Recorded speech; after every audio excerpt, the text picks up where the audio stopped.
আসসালামু আলাইকুম। সবাই কেমন আছেন? আশা করি ভালো আছেন। আমাদের রেভিনিউ যোদ্ধা ফাউন্ডেশন নিয়ে কিছু কথা বলবো। এটা হচ্ছে আলহামদুলিল্লাহ আমাদের এখন পর্যন্ত প্রায় 22তম খাবার অলরেডি অসহায় পরিবারের ঘরে চলে গেছে।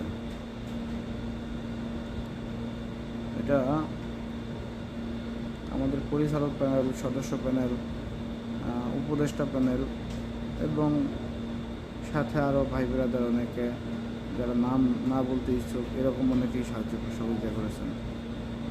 আপনাদের এরকম সাহায্য সহযোগিতাতেই আমাদের রেমিডি যোদ্ধা ফাউন্ডেশনটা এগিয়ে যাবে। আমাদের হিজলা এবং আশেপাশে উপজেলায় সকল অসহায় পরিবারের পাশে আমরা থাকতে পারব।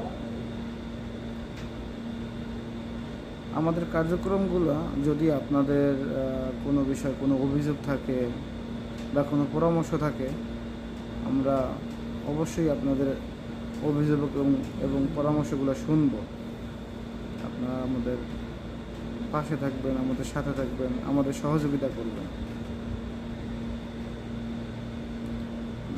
আমাদের ইচ্ছাটা হলো অসহায় পরিবার নিয়ে কাজ করা, যারা অনেকে বলতে পারে না, অনেকে কোথায় গেলে একটু সাহায্য সহযোগিতা পাবে সেরকম সুযোগ তাদের আসে না। সেই জন্যই আমরা আমাদের প্রতিনিধি দ্বারা আপনার বিভিন্ন এলাকায় খুঁজে বেড়াই একেবারে অসহায় পরিবার কারা আছে, যারা কাউকে বলার মতো সুযোগ থাকে না, কার কাছে চাইবো, কার সাথে কথা বলবো, একটু সাহায্য সহযোগিতা পাবে।